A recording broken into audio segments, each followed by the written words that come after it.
বিকেলবেলা আমি অনেকগুলো আম নিয়ে বসে গেছি। আজকে আমি আম মাখা খাবো। এখন যেই সময় তাতে আম মাখিয়ে খাওয়ারই সময়। হ্যালো ভিওয়ান, আসসালামু আলাইকুম, welcome to my page Runa's daily life.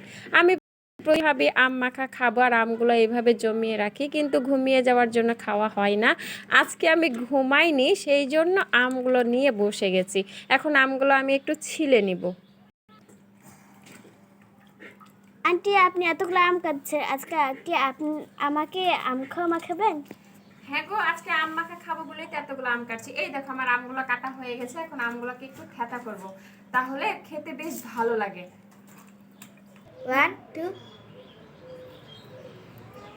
Aunty আর মাখেন না, জি ভাই, জল চলে আসছে, তাড়াতাড়ি খেতে দেন। আমটা থেঁতা করেছি, এবার একটু ভালো করে যদি না মাখাই তাহলে হবে? একটু চটকে চটকে মাখতে হবে, তাই না? তারপরে তো খেয়ে মজা পাবে। আমার তো মনে করো জিভে জল আর দাঁড়াচ্ছে না, মনে হচ্ছে আমি কখন খাবো কখন খাবো। বলেন যে খেয়ে দেখি। এবার আমি একটু খেয়ে দেখি কেমন স্বাদ হয়েছে।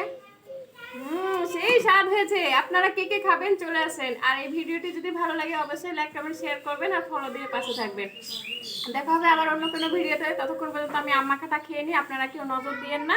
সবাই সুস্থ থাকেন, ভালো থাকেন, আল্লাহ হাফেজ। আর যে যে খাবেন আমার